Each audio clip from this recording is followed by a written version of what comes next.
Nossa, bom, pessoal, bom dia. Bom dia a todos que estão aqui acompanhando a nossa atividade. Hoje é dia 4 de maio, hoje é dia 4 de maio de 2024, um sábado, 10 da manhã, e nós estamos aqui para mais uma atividade do Grupo de Pesquisa Garden, da UF, e do Programa de Pós-Graduação Justiça Administrativa da Universidade Federal Fluminense também. Então, hoje nós chamamos essa atividade de Fórum Garden PPG-JA, e nós estamos recebendo uma convidada muito especial, a professora Fernanda da Silva Lima, que já está aqui conosco. Ela está falando lá do sul de Santa Catarina, da cidade de Criciúma, e ela é professora da Universidade do Extremo Sul Catarinense, a Unesc de Criciúma. E nós estamos muito felizes aqui por recebê-la, e ela vai tratar de um tema importantíssimo, né, que é o tema dos feminismos negros e lutas das mulheres negras no Brasil. Tá? Então, nós vamos ter a oportunidade de conversar com a professora, de ouvi-la primeiro, depois de conversar e refletir com ela, eventualmente fazer algumas perguntas no final. Tá? E nós vamos guardar para ficar no repositório de vídeos nosso canal do YouTube. Tá? E para essa atividade, a professora Fernanda fez a gentileza também de nos fornecer um texto com anterioridade. É um texto que ela publicou junto com outras pessoas, né? Imagino que talvez mestrandas ou colegas, né, de pós-graduação, porque a professora Fernanda ela é professora da Faculdade de Direito e do mestrado também em Direito lá da Unesc. E então ela passou esse texto antes, então quem já queria saber mais ou menos qual seria o assunto já tinha essa oportunidade de ter contato, né, com uma versão escrita dessas reflexões. Tá? Então, quero dizer que para mim é uma alegria muito grande, a Fernanda foi minha aluna e é um prazer assim, imenso, né, a gente depois ter um ex-aluna como colega, e tenho acompanhado a trajetória dela, uma trajetória também brilhante, né? Então é uma alegria muito grande te receber aqui, tá, Fernanda? Vou passar a palavra então para ti, e aí depois, talvez tenha algumas perguntas no meio, não sei se tu te importa. Eu estou vendo a Linei aqui, eu sei que a Linei gosta muito de participar, né? E ela ajuda bastante também, porque vai dar aquela descontraída, né? Mas a ideia é que a atividade dure no total até 1h30 no máximo, né? Se durar menos também não tem problema, tá? E se durar mais pode ter problema, porque aí hoje é sábado, né? Vem o almoço, tem as coisas aí, às vezes cada um com a sua dinâmica doméstica, tá? Então, muito obrigado, Fernanda, por aceitar o nosso convite, e você está com a palavra, então. Certo, obrigada. Então, quero primeiramente cumprimentar todas as pessoas que estão na sala, agradecer esse convite, né, tão especial do professor Carlos, eu chamo assim, né, que foi meu professor, ele mesmo já comentou, então uma alegria, né, estar aqui nesse espaço, nesse lugar com vocês.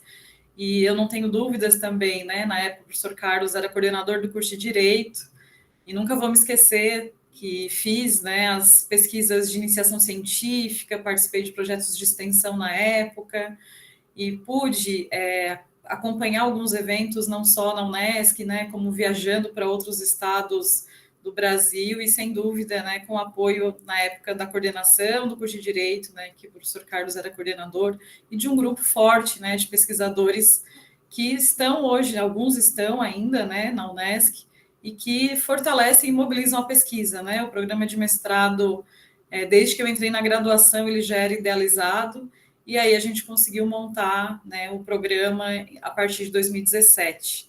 Tá? Então, para mim é uma alegria, uma responsabilidade, né? Sem dúvida também estar aqui nesse espaço com vocês.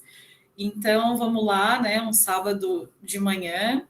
E assim, não tenho grandes pretensões, né? Eu acho que a gente pode pensar mesmo num diálogo. Então, eu trouxe, até fiquei em dúvida se eu ia compartilhar a tela ou não, mas como eu tenho um material ali que tem algumas imagens, eu acho que eu vou compartilhar com vocês, que eu acho que facilita também esse processo.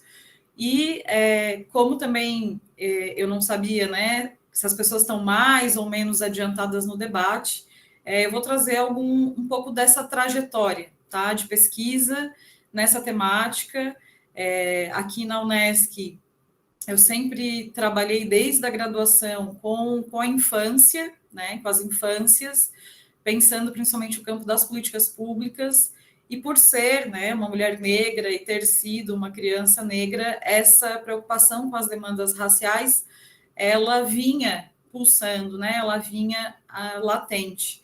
E aí, na época, então, eu comecei a pesquisar um pouco dessa ideia, né, de proteção integral, como ela foi pensada a partir de 88, mas que para a criança negra ela não vinha acontecendo, né? E aí as minhas pesquisas vieram nesse sentido, e já para a infância pensando um campo de políticas que acho que no Brasil é revolucionário, não só no Brasil, né?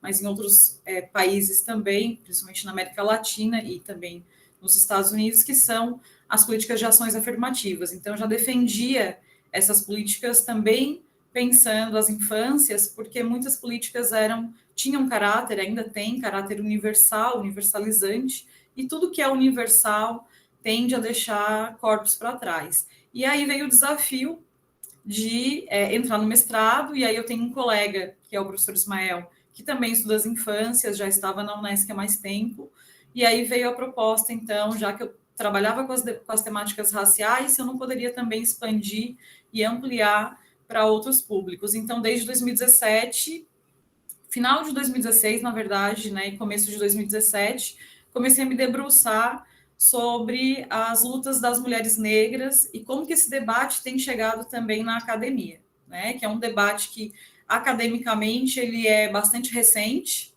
mas que no campo das lutas, né, a gente tem processo de resistência das mulheres negras desde que a primeira mulher negra pisou aqui na condição, então, de sequestrada, né, e escravizada. Então, a gente tem os processos de luta e resistência nos quilombos, né, a gente tem nos movimentos negros do início do século XX, e muita mobilização que, de alguma forma, no campo acadêmico, tem passado, né, vinha passando de uma forma invisibilizada, ou havia também tentativas de encaixar esse debate dentro daquilo que a gente vai chamar aqui dos feminismos hegemônicos, ou como uma autora que eu gosto bastante, que é a Françoise Vergès, chama de um feminismo civilizatório, né, que é aquele feminismo que, de alguma forma, também tem caráter universalizante, muitas vezes ele é embranquecido, muitas vezes ele é elitizado, então nem todas as mulheres, né, e corpos, e aqui quando eu falo mulheres, eu também estou incluindo as mulheres travestis, as mulheres trans,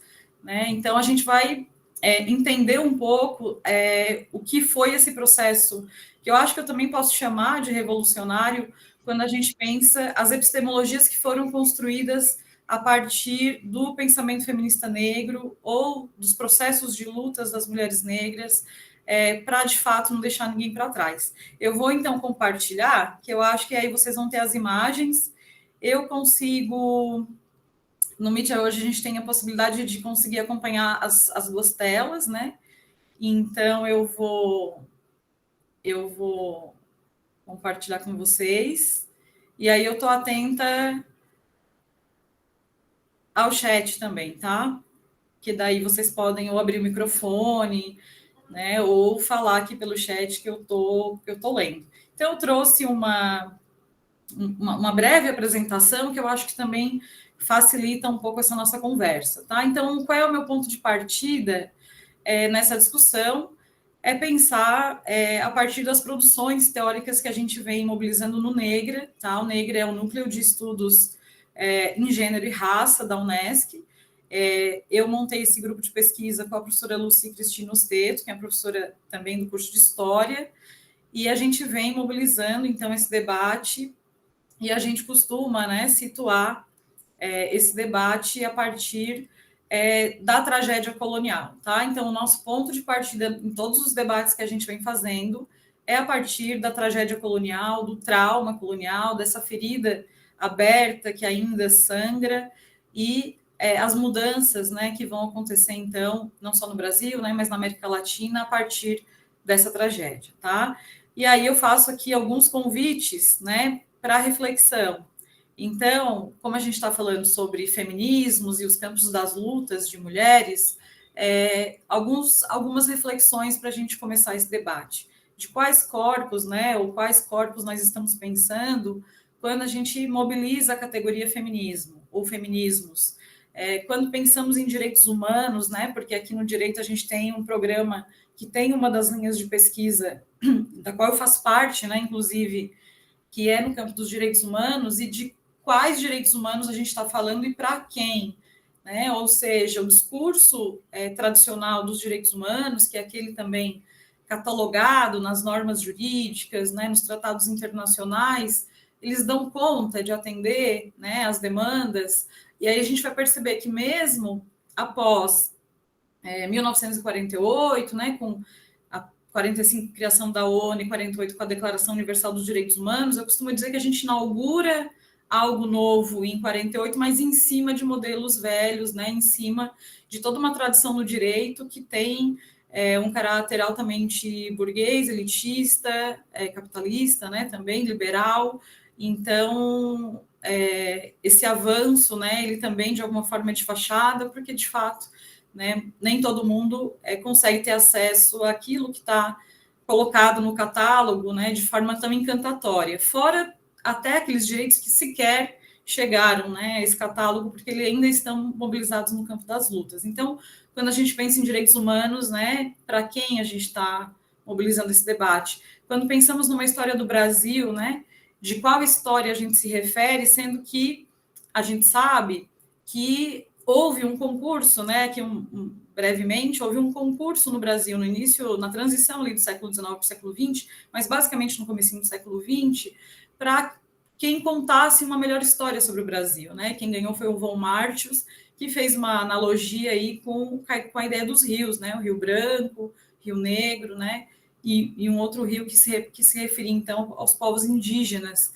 Então, a gente percebe também a nossa história do Brasil sendo muito forjada dentro de uma dinâmica colonial e dentro de uma mudança, né, que vai acontecer no pós-república, mas que de alguma forma não nos inclui e que pensa um Estado-nação também muito projetado sobre uma lógica que aqui a gente vai chamar sobre uma lógica da branquitude. Tá? Alguns conceitos, caso vocês não dominem ou não conheçam, a gente pode ir trabalhando. Tá?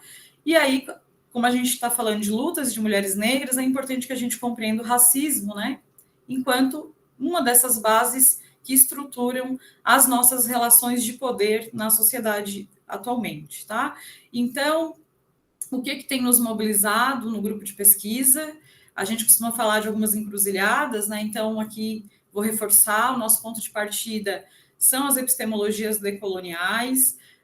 A gente tem trabalhado, né, nessa lógica de compreender como que o Estado moderno vai se constituir e como que essa colonialidade segue sendo a sua outra face, né? E aí, quando a gente fala, por exemplo, de um sistema capitalista, a gente pode falar que só existe um centro rico e próspero e moderno, porque existe uma periferia que trabalha para que esse centro se construa, e aqui na lógica da colonialidade e modernidade a gente tem, né, percebido a decolonialidade como um ponto de partida para a tomada de reflexão e de consciência crítica sobre esses processos, né? Então, decolonialidade para a gente, do Negra, tem sido, embora uma categoria que está meio em alta, na moda, às vezes até deturpada, muito comum, às vezes, a gente encontrar a expressão em títulos de artigos, né, o que a gente pode até chamar aí de talvez um extrativismo epistêmico, mas a decolonialidade está para além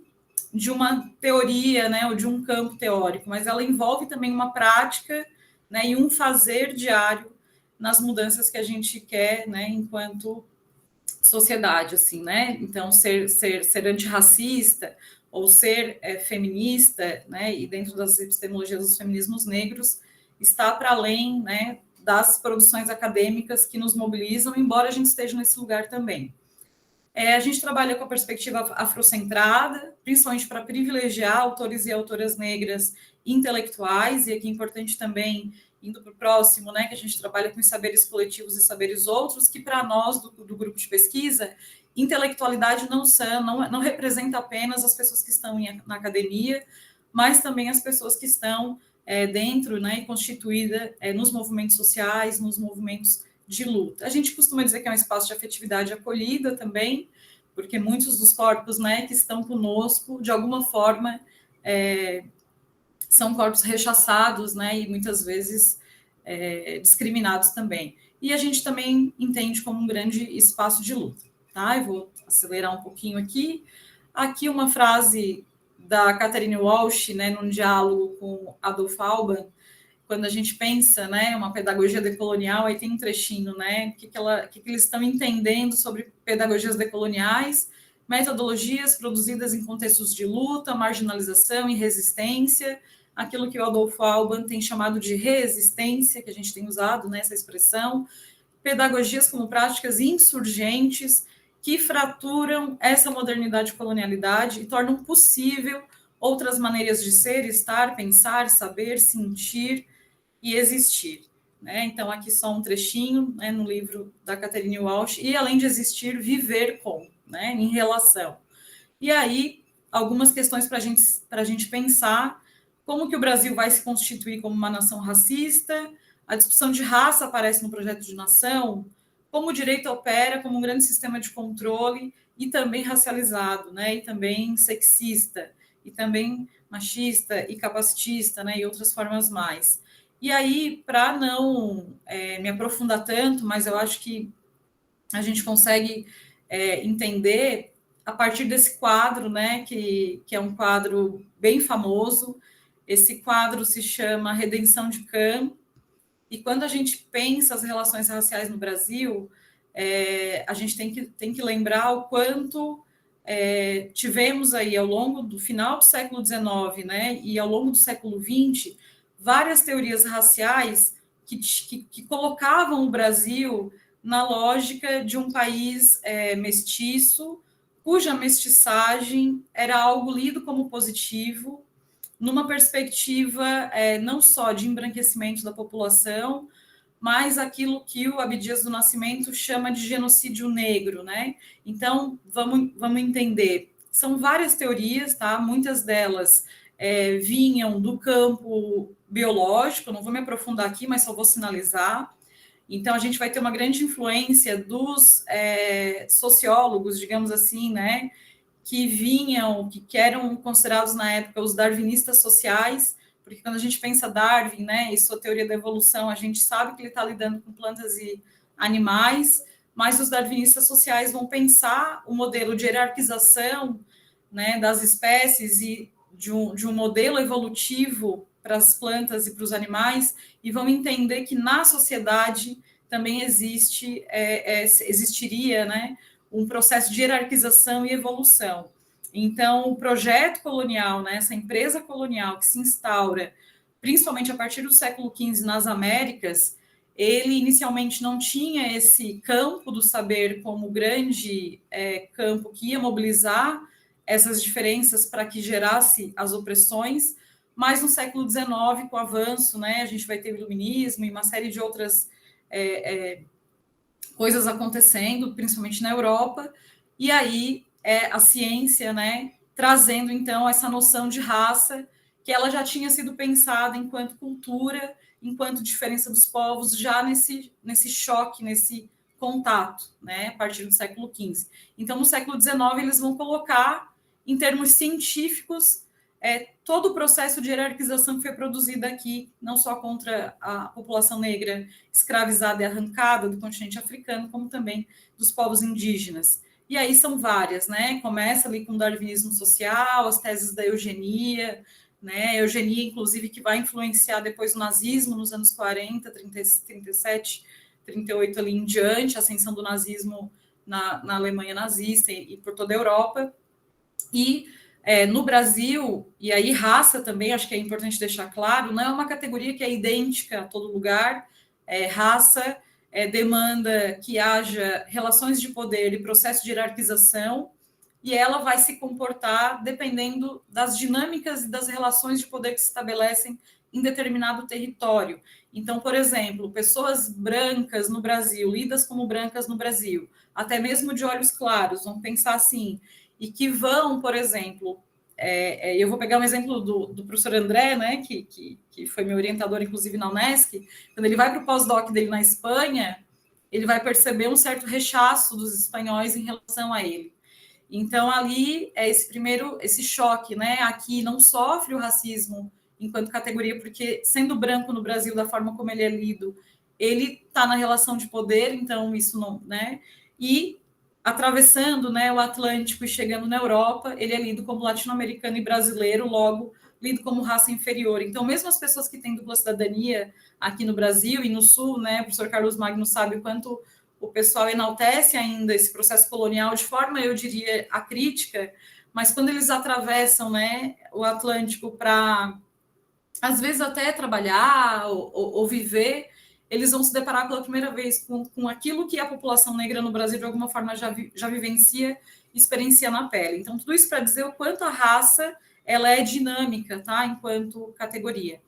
E no Brasil, o projeto da mestiçagem, né, cunhado aí principalmente a partir das obras de Gilberto Freire, fez um grande estrago, não só no Brasil, como em todos os territórios ultramarinos que Portugal tinha como propriedade colonial, né? Então, eu estava até fazendo uma comparação, e é uma pesquisa que eu quero avançar, numa comparação sobre as questões de gênero e cuidado colonial e trauma racial das mulheres negras, né, racializadas no Brasil e das mulheres racializadas em Cabo Verde. E aí, estudando esses dois países, a gente vai percebendo o quanto Gilberto Freire, né, tem uma influência para, dentro da perspectiva da mestiçagem, colocar o Brasil numa lógica de democracia racial. Embora ele não seja o autor do termo democracia racial, mas as obras dele vão nos dirigir, vão nos direcionar para o entendimento que, diferente de outras nações, como os Estados Unidos e África do Sul, que tinham uma tensão racial formalizada, instituída na forma da lei, a mestiçagem no Brasil, ela, dentro do contexto em que ela vai ser situada, ela não vai ter o Estado, de alguma forma, formalizando esse processo. Embora de uma forma, como é que a gente diria, né? Talvez ele não seja tão taxativo e expresso, né? Mas de uma forma implícita a gente consiga perceber isso. Mas a gente também percebia, né, os processos de segregação que sempre aconteceram nesse território.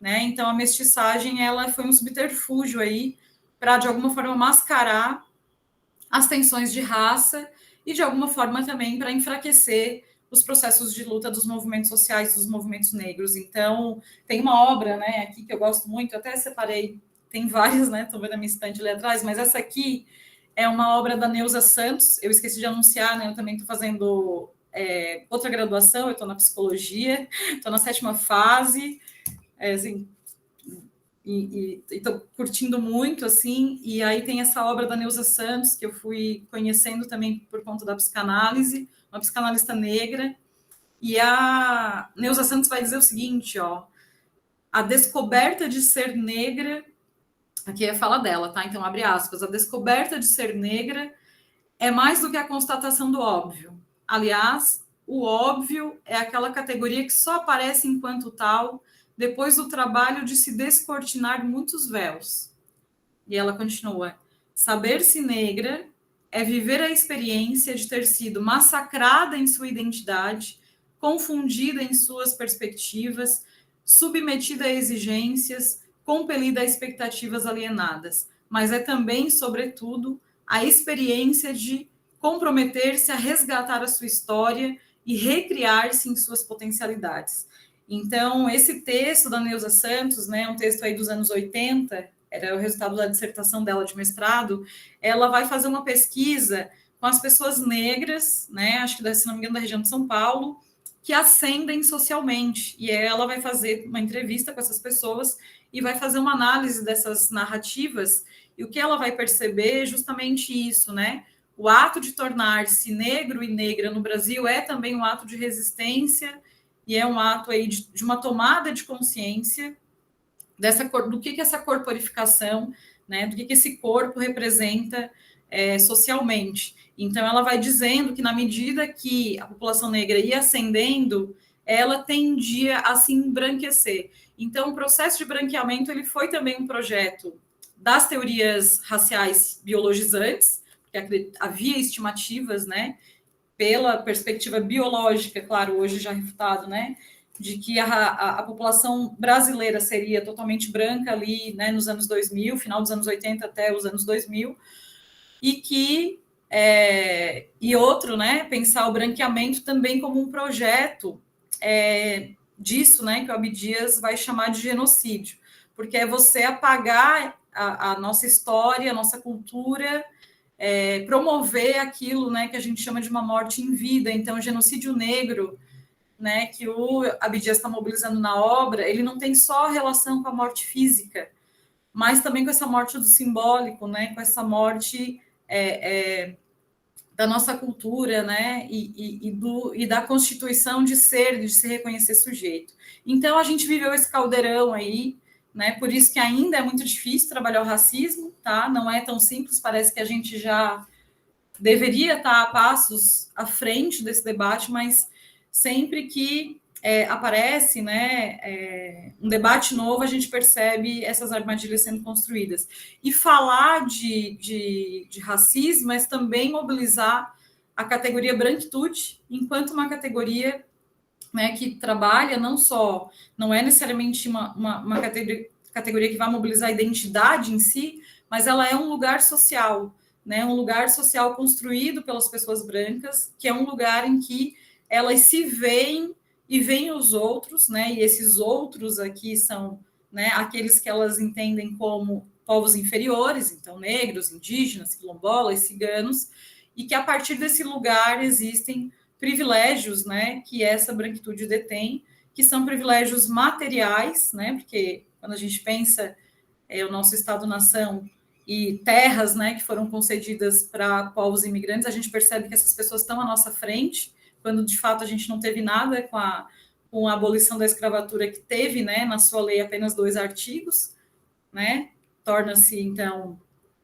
população negra, a abolição, né, ela vai acontecer no primeiro artigo, no segundo revogam-se as disposições em contrário. Então, a branquitude ela tem esse lugar, que é um lugar de privilégios materiais e um lugar de privilégios simbólicos. E para que ela possa se manter no poder e se manter nessa relação, né, com a população negra, indígena, quilombola, cigana, né, e tudo mais, ela precisa de um pacto, né? Então, tem um texto que é sensacional da Cida Bento, Maria Aparecida Cida, né, Bento, que vai trabalhar o pacto narcísico da branquitude, porque ela vai falar desse lugar também, né, desse pacto que é construído para que as coisas permaneçam do jeito que elas estão. Por isso que quando o projeto, né, das cotas raciais começou a ser debatido em ampla, né, de uma forma mais ampla, no início dos anos 2000, pós-conferência de Durban na África do Sul, a gente vai ter, inclusive, intelectuais que, até então, estavam conosco no processo de luta, mas que, naquele momento histórico, se posicionaram contra. Né? Claro que alguns desses intelectuais já fizeram sua meia-culpa e hoje, né, têm tentado se desconstruir enquanto racista. Mas a gente vai perceber isso. Tá? Então, aqui só algumas imagens, né, para a gente perceber o quanto isso é simbólico e o quanto que esse processo de diferença também vai ser construído. Essas são imagens, né, de propagandas mobilizadas na França no século XX, ali mais ou menos por volta dos anos 40, tá? E a França também como um dos países que mais colonizou e até hoje tem colônias sob seu domínio. E aí parece que essas coisas ficaram no passado e a gente tem aqui uma propaganda de 2017 da Dove, né, que faz também esse desserviço. E aí pode parecer pouca coisa, mas essas imagens que a gente consome, as propagandas, né, tudo também que envolve a própria cultura de massa, a gente é absorvido, né, e as nossas imagens e o nosso imaginário racial vai se constituindo também. Então, aqui é uma propaganda da Dove. A mulher negra que aparece na foto, ela não sabia que a propaganda teria esse contexto, tá? Ela fez uma cena separada e depois eles montaram essa cena, né? Se você usar o Dove, você vai se limpar, né? Ideia de limpeza, de higiene. Então, muito perverso. O que a ideologia do branqueamento tem a nos dizer, né, sobre os feminismos, e aí a gente pensar agora, né, a partir do trauma colonial, da perspectiva de raça, pensar, então, para além da questão meramente racial, como que se dá esse processo também quando a gente fala das mulheres negras, né? Então, retomando aqui rapidamente, quando a gente pensa a colonização, o Frantz Fanon, né, que está ali, ele sempre pensou, e ele foi um dos primeiros, né, junto com o Baba, com a Mia Césaire, né, ali mais ou menos nos anos 40 e 50, a construir epistemologias para pensar essa tensão entre colonizador e colonizados, né, porque a sociologia da época e a ciência, né, abertamente trabalhada à época, não entrava nesse debate, né, muitas vezes, e aí a gente vai ver isso no Brasil se repercutir também, quando a gente percebe que, por muito tempo no campo sociológico, econômico,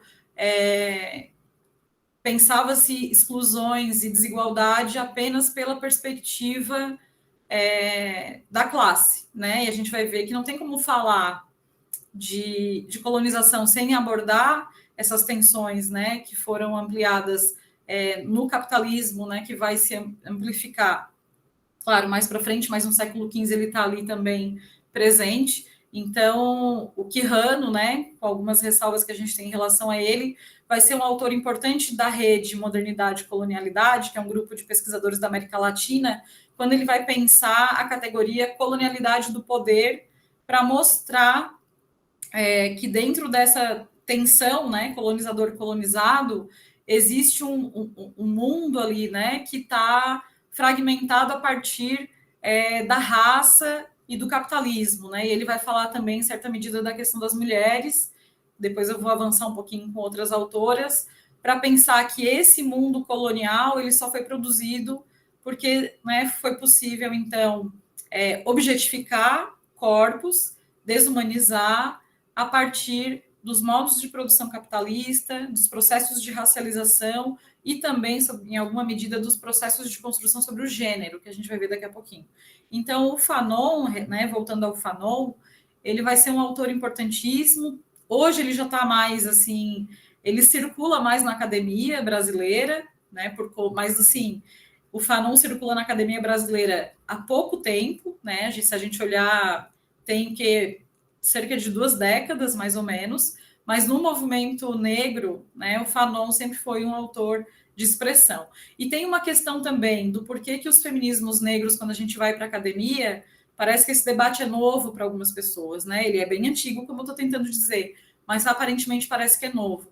É porque também nós estamos tendo acesso a algumas literaturas que até então não tinham sido traduzidas para o português só agora, né? Então, as grandes editoras passaram a entender, né, que esse tema vendia, né? E aí a gente vai ter também, como eu acredito nisso, né, que um dos resultados da amplificação desse debate também se dá porque a gente vai ter a ascensão das cotas raciais nas universidades e a entrada, né, uma entrada maior de pessoas negras, seja na condição de discentes, seja na condição de docentes, que vai tensionar esse currículo embranquecido, esse currículo colonial, né? Então a gente vai perceber que a gente vai começar a ter acesso a essas traduções que o movimento negro fazia de uma forma independente, né? A gente vai ter acesso, por exemplo, ao manifesto do Combahee River nos Estados Unidos, que foi um dos primeiros movimentos a pensar a categoria interseccionalidade, que eu vi que a Lina colocou aqui, né? A pensar a categoria interseccionalidade sem de fato nomeá-la, mas que estava ali presente nos debates, nos movimentos sociais.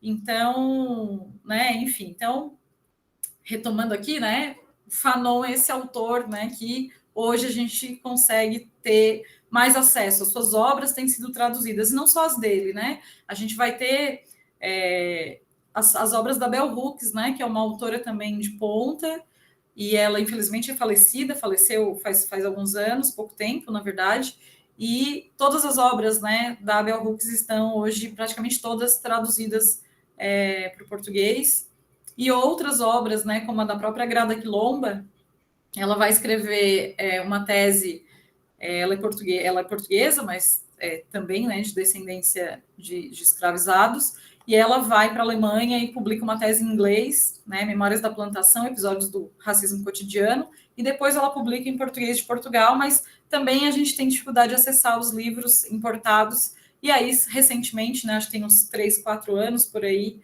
esse livro dela, né, que é uma obra também fantástica, foi traduzida para o português. E a Grada tem um diferencial também, que ela é uma autora que entende que às vezes a gente não consegue trabalhar as desobediências, digamos assim, epistêmicas e os processos de luta apenas pela academia, né? Então ela também entende que é importante uma subversão que aconteça pela arte. Então vocês vão encontrar na Grada várias instalações, performance, tem muito material dela também circulando aí, tá?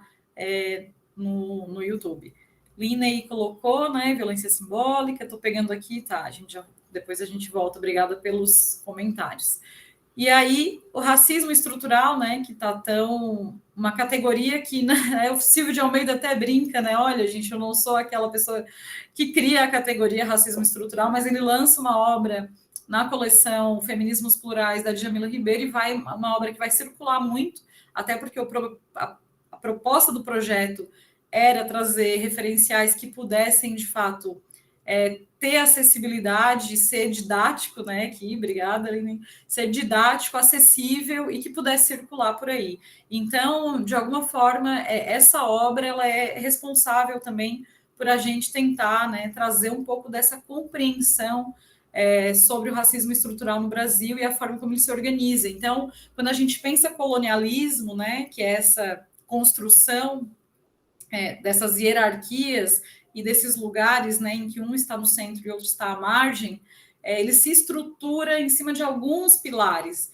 E a gente vai perceber que a interseccionalidade nos mostra que a gente precisa ampliar o nosso debate e entender que outras categorias também são pilares que estruturam e pavimentam esse lugar, né, e dão um sentido ruim, né, um sentido para esse lugar. Então, a própria categoria que envolve as pessoas com deficiência, por exemplo, tem todo um processo de luta já para reconhecê-la também como uma categoria estruturante e estrutural das nossas relações, né? Então, a interseccionalidade, de fato, para as epistemologias feministas negras e os feminismos que têm se colocado como feminismos decoloniais, ela é uma categoria fundante, tá? E aí, racismo estrutural, ela marca, né, a posição social dos sujeitos na sociedade. Brasil muito absorvido pela lógica da democracia racial. A Lélia Gonzalez, né, também uma autora, né, do Rio, né, ela veio para o Rio criança, acho que criança ainda, por conta do irmão, que era jogador de futebol, recebeu uma proposta, e a Lélia teve a oportunidade de estudar, circulou, né, por muitos espaços, e a Lélia, assim, se alguém daqui não conhece, eu recomendo, inclusive, ler a biografia dela, que foi escrita pelo Alex Hatz e a Flávia Rios, porque a gente consegue compreender ainda mais a grandiosidade das obras, né, dos escritos de Lélia Gonzalez, a partir de conhecer um pouco da sua trajetória histórica e perceber também o quanto a Lélia, né, foi se transformando ao longo do tempo, porque ela, e aí eu fiquei até, nossa, né, a trajetória da Lélia foi de alguma forma parecida com a minha e de alguma forma parecida com muitas mulheres negras, né, porque a Lélia, ela se colocava também no lugar, como ela sempre esteve em lugares mais embranquecidos, né, por exemplo, estudou no Colégio Dom Pedro II, no Rio, frequentou lugares mais elitizados, então ela era a única, muitas vezes, única menina negra, mulher negra nesses espaços. Então, ela vai, de alguma forma, se embranquecer inicialmente para sobreviver também nesses espaços, né? Então, alisava os cabelos, né? Na biografia consta que ela gostava de se vestir como uma lady, né? No sentido de ter roupas assim que pudessem, de alguma forma, estar mais parecido com uma cultura branca do que de uma cultura negra. E aí ela vai ter uma tragédia pessoal na sua vida, ela vai começar um processo de análise pessoal, uma analista, e ela vai, a partir desse processo, também se tornando negra, como a Neuza Santos traz, né, naquele trechinho que eu vou comentando com vocês. Então, a Lélia tem, assim, ela nos deixou cedo, infelizmente, em 1994, mas ela deixou para nós, assim, um legado muito rico de desobediências, né, de desobediências epistêmicas, né, ela fazia críticas abertamente ao movimento negro, né, denunciando o movimento negro como um espaço machista, né, que colocava as mulheres negras na condição, muitas vezes, de tarefeira, né, porque daí eram os homens negros que conduziam os espaços de liderança dentro dos movimentos negros, e a Lélia, né, muito atenta em relação a isso, passou a denunciar.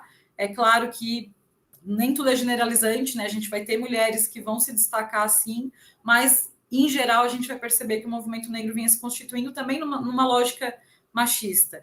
E quando ela observava de perto o movimento de mulheres, né, no Brasil, ela também percebia que as demandas de raça não apareciam enquanto uma demanda importante e que pensar a mulher negra e pensar as mulheres brancas não era, né, da mesma forma, e que cada uma ocupa um lugar diferente socialmente e não se prestava atenção, então, para as questões de racialidade.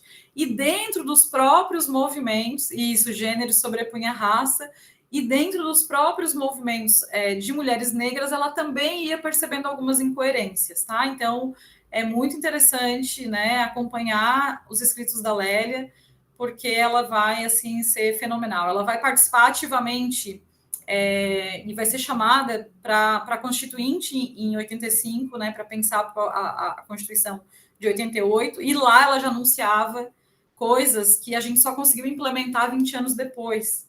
Tá? Então, a Lélia já trazia muita coisa para ser incorporada ao texto constitucional dentro das demandas de raça, mas, de alguma forma, né, a gente sabe que aquele espaço também era um espaço elitizado e burocrático e tradicionalista, né, e que daí, de alguma forma, as vozes, né, de Lélia e de outros também não foram ouvidas. Ela é uma das fundadoras do movimento negro unificado, construído ainda na ditadura civil, né, ditadura empresarial militar no Brasil. Então, ela vai ser uma figura que vai circular o mundo também, porque o Abdias vai para o alto exílio, porque está sofrendo perseguição, e a Lélia também o acompanha, e aí há registros no DOI-CODE, né, de que os dois estavam passando por investigação também, e eles vão para outros países e vão se encontrar também com outras intelectualidades. Vou avançar, né, porque eu vou me empolgando. Então, assim, racismo estrutural, né, enquanto conceito, é importante que a gente compreenda, né, está normalizado e naturalizado nas nossas relações e serve, né, para manter essa estrutura, a estrutura da branquitude funcionando. Depois vocês acompanham. E aí, né, além do racismo estrutural, então a gente está falando dos feminismos e dos processos de luta das mulheres negras, tem algumas autoras que vão, então, pensar a construção desse sistema moderno colonial de gênero. E aí, né, colocando papéis ou estereótipos que recaem dentro aqui, claro, tá, de uma visão ainda binária, tá, gente? Mas pensando como que essa estrutura de gênero foi pensada para manter a modernidade funcionando, né? Então, os homens brancos, né, são aqueles, e claro, patriarcais, aquele que basicamente é dono dos meios de produção, então também não é todo homem branco, embora ele reproduza o machismo da mesma forma. É o homem que é heterossexual, cristão, capitalista, burguês e serve para a vida pública. As mulheres brancas, né, tem heterossexual, cristãs, do lar, emocional, cuida do homem e dos filhos, tem que ter uma pureza sexual e uma passividade, servem para a vida doméstica. Quando a Lugones olha, né, para essa classificação, ela vai dizer: a estrutura colonial tentou empurrar, né, para as pessoas essa classificação. E aí, quando a gente olha para essa classificação, a gente percebe que a mulher negra não está aqui. E aí tem um texto da Lugones, se eu não me engano, é Rumo aos Feminismos Decoloniais, eu acho que é esse, em que ela vai dizer, inclusive, que as mulheres negras indígenas ou as mulheres racializadas sequer eram lidas como humanas. Então, se o Fanon, lá atrás, né, também nos ensina a falar, né, que existe um processo de negação de humanidade, as mulheres negras nessa relação aqui, elas nem aparecem. Então, por isso que talvez quando a gente começa a entender essa lógica, a gente consiga compreender por que por muito tempo as epistemologias feministas civilizatórias ou tradicionais ou hegemônicas vêm e vinham fazendo tanto sucesso, mas não reconheciam, né, as trajetórias dos processos de luta a partir de outras categorias de análise, como a questão da raça. Que não sabe, Machado de Assis era negro, um homem negro, né? Estou vendo aqui as coisas que vocês estão colocando no comentário, e aí a gente passa pela escola achando que ele é branco, né? Porque é inegável, é impensável a gente ter essas pessoas nesse lugar. E aí, gente, também a mesma coisa, né? Ser mulher negra intelectual e estar na academia também é um desafio diário, tá? Por quê? Porque é muito violento, tá? O processo que a gente sofre e são as agressões cotidianas, tá? São cotidianas. Tem violências mais explícitas, por exemplo, quando, vamos lá, eu estou num programa de pós-graduação, a gente sabe que no programa de pós-graduação, para que a gente se mantenha nesse lugar, a gente precisa ter publicação, uma internacionalização, uma série de coisas que a CAPES, de alguma forma, nos exige, e que a gente precisa produzir, precisa publicar nas melhores revistas. E agora o Quali está até, que ainda bem, né? Ele está, como é que a gente chama? Interdisciplinar. Mas por muito tempo as revistas eram disciplinares, né? Então a gente tem a área do direito e tal, e aí cada revista, né? Às vezes uma revista vai ter um extrato Qualis A1 no direito, mas lá nas ciências sociais ela vai ser B1, né? Agora a gente tem um Qualis unificado.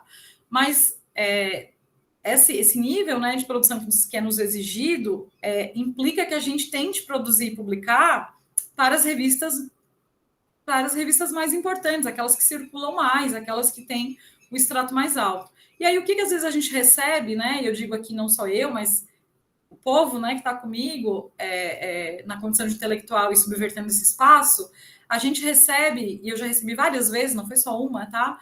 Várias vezes que as minhas pesquisas não eram do direito. Eu tinha que debater esse tema lá na sociologia, porque pensar raça, mulheres negras, não é um tema para ser debatido pelo campo jurídico. Né? Então, a gente vinha com...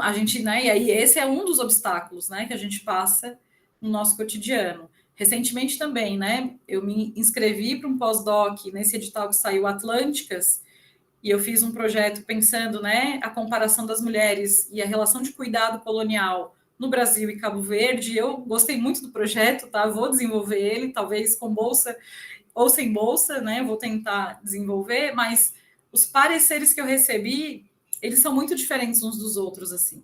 Então, um dos pareceres deu a entender de que a pessoa tinha compreendido o tema, e outro parecer, que foi bem desfavorável e que baixou minha nota, inclusive, veio numa lógica de entender que esse projeto nem era para ser colocado nem no direito e nem na área que eu escolhi em Cabo Verde, que era a área da sociologia. Então, umas coisas assim que, em pleno século XXI, com todo esse debate fervendo, a gente recebe isso como negativa, né? Então, eu não sei ainda se vou recorrer, tá? Acho que não, mas só de exemplo. E aí a gente tem aqui, eu trouxe algumas autoras. No anterior eu esqueci de mencionar que na América Latina, da professora Hilderix, que é essa que está abaixo da Lugones, né? A Hilderix e a Lugones e outras autoras, Oticuriel também, e muitas outras latino-americanas, construíram o GLEFAS, né? Que é um grupo também para pensar as questões que envolvem o que elas vão chamar de feminismos decoloniais. E aí elas vão dizer, né? A Lugones, inclusive, ela é muito coerente quando ela anuncia que muito do que ela conseguiu produzir enquanto teoria, ela recorreu às feministas afro-americanas, que, por uma série de questões, tinham um debate mais avançado na época, em termos, não é avançado, tá? Mas no sentido de que circulava mais, ainda que não chegasse para a gente, mas circulava um pouco mais, então a Lugones vai ser essa autora que vai reconhecer isso, né? E aí o Derks, então, mantém, né? Ela está na Argentina hoje, ela mantém esse grupo em funcionamento. E aí, para a gente pensar os feminismos negros, né, e decoloniais, e aí por isso que é importante essa trajetória, né? Eu nunca falo essa trajetória à toa, porque para a gente compreender o lugar em que a gente debate os feminismos negros decoloniais, a gente precisa dessa dessa prévia, né? E aí, o que a gente vai ver, né? A gente pode aqui nomear algumas epistemologias, né? Eu gosto de dizer que aqui tem algumas construções importantíssimas, né? Que vieram pelo debate dos feminismos negros decoloniais. Eu acho que também é importante eu citar algumas coisas, tá? Vamos lá, primeiro, nem toda mulher negra, e leiam também as mulheres travestis e transexuais, vão entender que por elas se reconhecerem no lugar de questionar essas teorias e questionar o seu lugar no mundo e perceber as violências que sofrem, elas nem sempre vão se reconhecer como feministas, tá? E isso vai acontecer porque o feminismo, de alguma forma, né, principalmente o civilizatório, o hegemônico, o tradicional, ele sempre as deixou para trás. Então, muitas mulheres negras em luta até hoje não se reconhecem como feministas, porque para elas feminismo, né, ainda tem relação com essas teorias. A gente vai ter os feminismos negros, e sempre no plural, porque também não é uma coisa só, e está crescendo enquanto academia também, mas não é só acadêmico, vocês entendem? Então, pensar os feminismos negros aqui é pensar o local, a região, são uma série de questões que vão nos envolver. E também é importante, aí eu acho que eu aprendi isso com a Núbia Regina Moreira, que é uma autora brasileira, socióloga fantástica, e aí ela tem uma frase, né, que eu fazia tempo que eu não falava dela, né, mas ela diz o seguinte, ela é uma mulher negra doutora, e ela diz que quando ela está no espaço da universidade, por algumas pessoas, pelo fato de ela ser conhecida, ela até é respeitada. Mas quando ela atravessa os muros da universidade, ela não carrega o título de doutora na testa. E ela atravessa o muro da universidade e ela vai ser lida como qualquer outra mulher negra, com um corpo objetificado, hipersexualizado, não intelectual, né? Então, essa relação, né, que a gente estabelece com quem nos conhece e quem não nos conhece, ela é muito cruel também, né? Porque ela nos coloca o tempo todo nessa tensão. E com isso, a Núbia também vai dizer, a Núbia Regina Moreira, que quando a gente fala das mulheres negras, a gente também não pode colocá-las num único lugar, né? Porque senão a gente cai no mesmo reducionismo dos feminismos que a gente está tentando criticar. Então, pensar as mulheres negras, pensar as mulheres trans e travestis, pretas, é pensar também a partir da sua diversidade. Por isso que a categoria interseccional ela é fundamental nesse processo de elaboração. Tá? Então, as mulheres negras aqui, né, no primeiro bloco ali, ó, elas vão romper com esse universalismo que rodeia a categoria mulher e rompem, inclusive, com a narrativa única. Então, a gente está acompanhando, e as meninas que me acompanham no Negra, né, também conseguem perceber o quanto as pesquisadoras que estão mais próximas de nós, que sempre estudaram gênero, sempre estudaram os feminismos, estão tendo que dar uma corrida aí para fazer as leituras e se atualizar.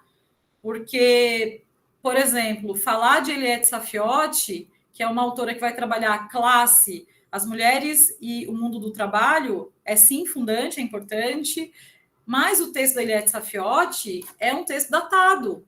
Vocês entendem? É um texto datado. Isso significa que, naquele momento histórico, ela não trouxe alguns dos debates que a gente está avançando hoje, principalmente no campo da raça. E aí não tem como colocar todas as mulheres no mesmo lugar, né? A noção de cuidado para as mulheres brancas é uma, para as mulheres negras é outra, é completamente diferente. No Rio de Janeiro tem uma pesquisadora também que eu gosto bastante, que é a professora Raquel Gouveia, e ela trabalha o termo cuidado colonial, justamente para mostrar as diferenças, né, que recaem sobre essa expressão, sobre o cuidado, né, o care, para as mulheres que são racializadas, seja no Brasil ou fora dele. Então, são outras opressões que vão se atravessar, mesmo quando a gente trabalha numa mesma categoria.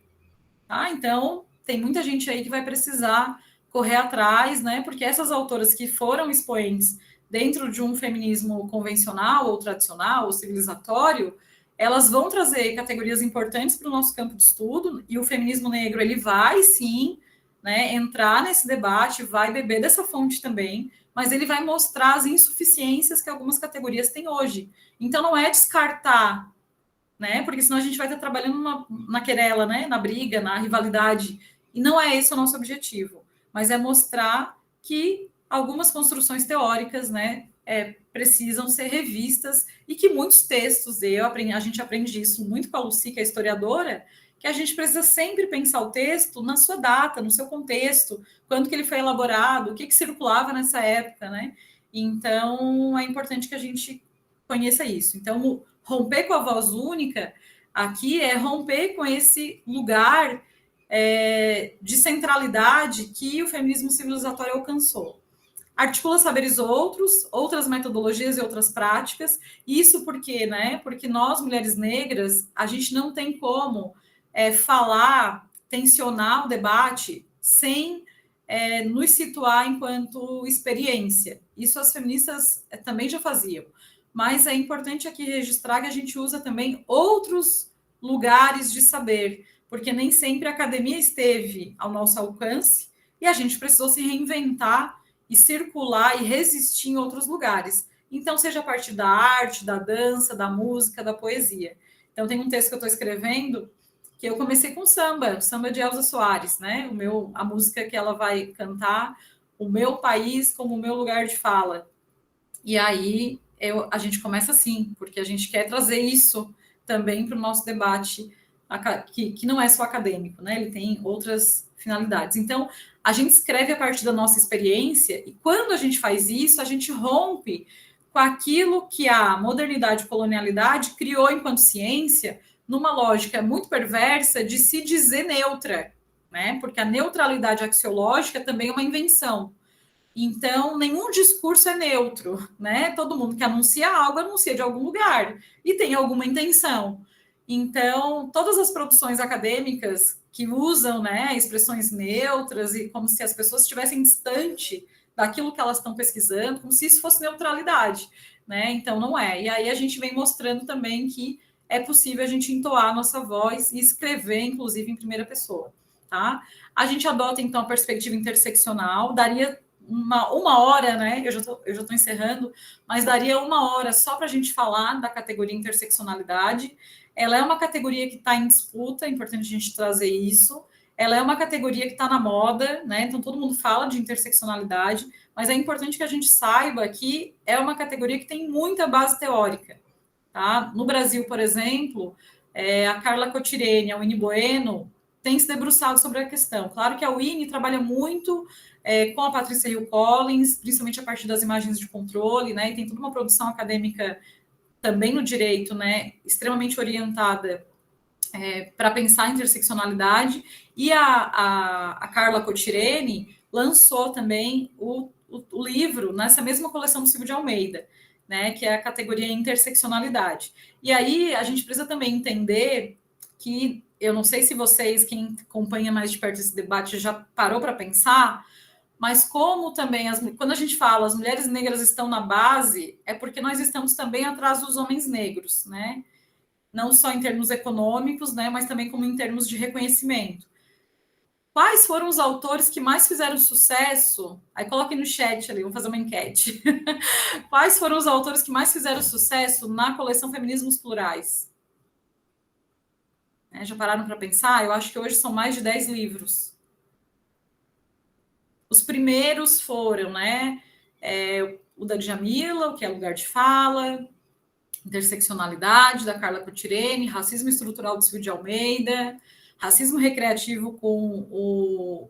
Ai, como é que é o nome? Fugiu. Daqui a pouco vocês vão lembrar.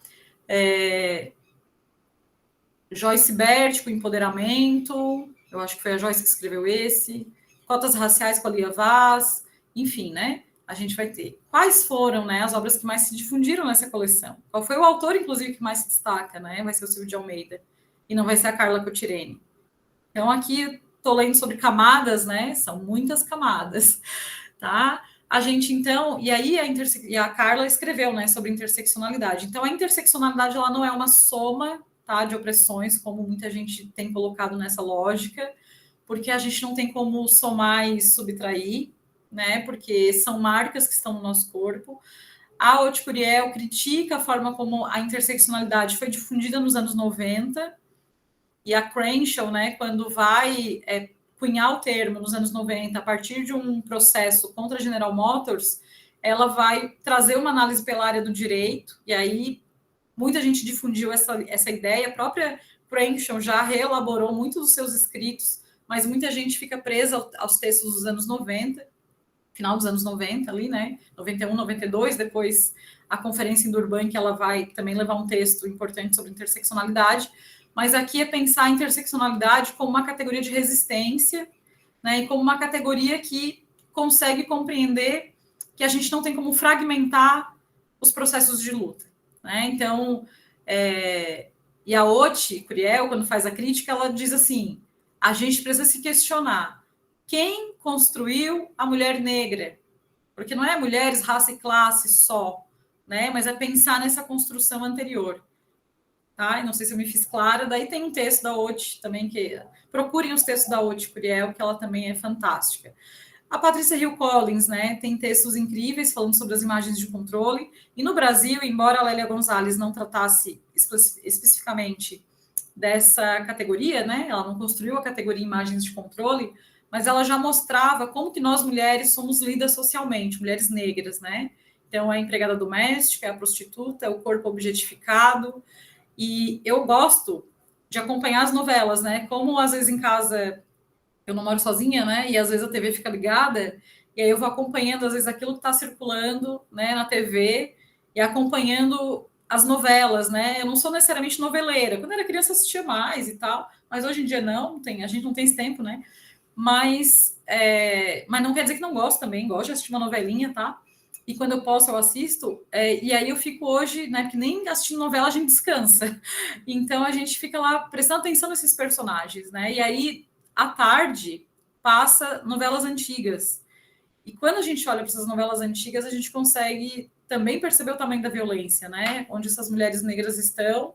E agora a gente tem uma personagem da Camila Pitanga, né, que é uma atriz fantástica, num espaço totalmente infantilizado, abobalhado, sabe? Ela é uma prostituta.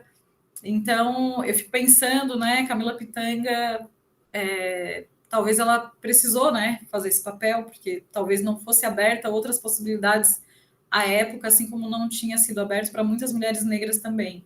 Então, é isso, né? Como é que a gente é retratada? E ao ser retratado assim, numa cultura de massa, são essas as imagens que recaem e que vão nos constituindo, né? Vão nos construindo. É importante a gente fazer crítica às ideias de opressão comum. Então, eu acho que alguém aqui já tinha colocado antes alguma questão sobre o gênero não pode ser algo isolado, né? Ou o gênero aqui como a única categoria, como se fosse a categoria principal e outras acessórias, né? Então é mais ou menos isso, ó. Os feminismos civilizatórios pensam gênero e aí depois pensam categorias acessórias, então há um processo de hierarquização quando a gente observa essas narrativas, e quando a gente vai pensar os textos, né, que vão enfrentar a luta de classes e vão trabalhar com a questão capitalista, vão trazer a classe como uma grande categoria e outras como acessórias. Os feminismos negros e os feminismos decoloniais rompem com essa estratégia, isso é importante deixar claro. E agora, gente, quem sabe a gente vai ser ouvida, porque agora a Judith Butler falou a mesma coisa, tá? Não sei se vocês estão acompanhando, né? Saiu na edição desse mês da revista Cult, eu ainda não tive acesso, mas quero ver se vou na banca para comprar. E ela vai trazer um debate ali, já na revista, pelo que eu olhei, e ela lançou um livro recente, que é Quem Tem Medo do Gênero, se eu não me engano, é uma capa preta, assim, Quem Tem Medo do Gênero, eu acho que esse é o título. E aí, acho que lançou pela Boitempo, e aí a Boitempo fez um carrossel no Instagram com algumas partes do texto da Judith Butler. E aí eu lembro que eu repostei, né? Disse, olha, agora a Judith Butler dizendo aquilo que nós já dizíamos, talvez agora a gente seja levado a sério, tá? Então, não tem como a gente pensar opressão comum. E quando a gente pensa a questão do patriarcado, a gente também não pode colocar os homens no mesmo lugar, né? Os homens negros, por exemplo, e a gente precisa estudar as masculinidades, eles até podem, como é que a gente diz, né?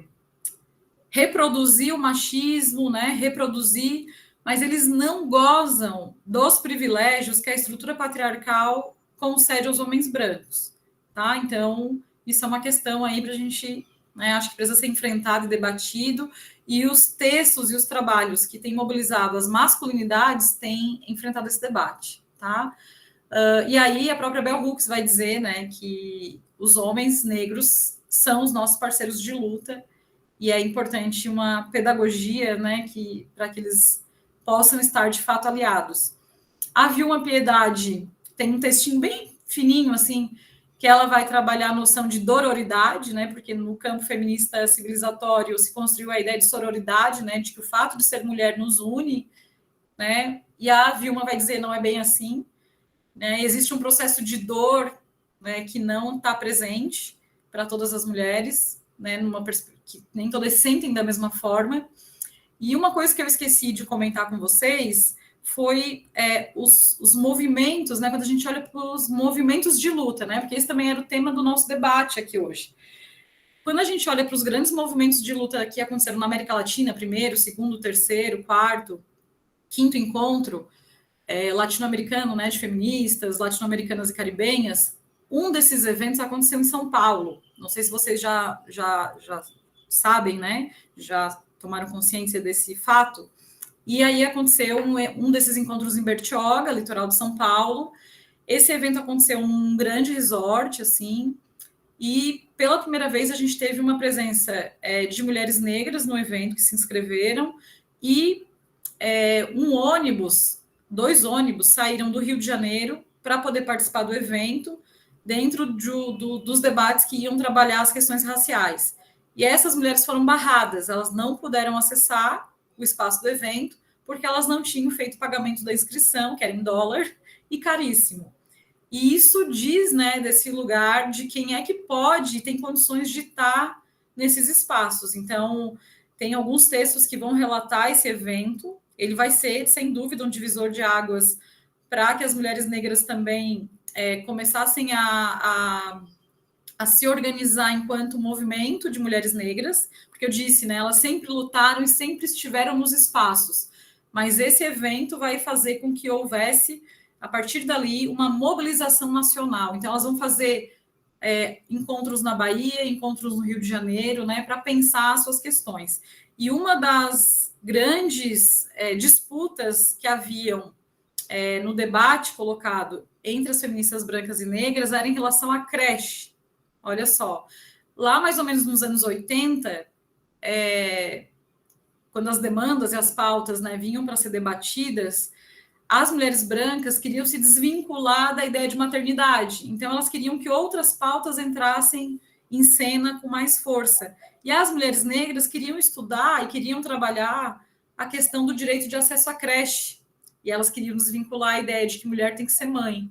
E as mulheres negras estão reivindicando creche, né? Por quê? Porque elas não têm onde deixar seus filhos, né? Então, creches públicas. Então, a gente vai percebendo, né, essa nuance, essas diferenças. E muitas vezes são essas mulheres negras que são as babás dos filhos dessas mulheres brancas, e que por isso que permite que elas consigam estar, né, acessando todo o espaço que o capitalismo neoliberal, né, se alimenta. Porque, de alguma forma, ela também vai de alguma forma, subjugar uma outra mulher. Então, os feminismos negros denunciam isso também, né? Esse lugar de opressão que também pode ser gerado por outras mulheres, né? Então, vai tensionar esse debate aí também. São pautas, sim, sem dúvida, diferentes, porque temos pontos de partida diferentes. E um outro ponto, assim, que merece, né, e já vejo muitas pesquisas nesse sentido, tem relação com os direitos sexuais e reprodutivos. As mulheres negras vão ser as primeiras a denunciar um projeto genocida que foi instalado no Brasil, com apoio, né, dos Estados Unidos e, de certa medida, também com o sistema ONU, para promover um processo de esterilização em massa de mulheres pobres e negras. Então, a gente vai perceber que nos anos 80, muitas mulheres negras e mulheres brancas pobres foram esterilizadas no Brasil durante o parto. Muitas sem saber, sem qualquer tipo de autorização. Então, é um processo de genocídio em curso, né? Então, elas também vão fazer essas denúncias, e o Portal Guelé 10, a ONG Crioula, né, vão ser um desses lugares aí de grande denúncia, porque vão ser movimentos aí de grande expressão nacional.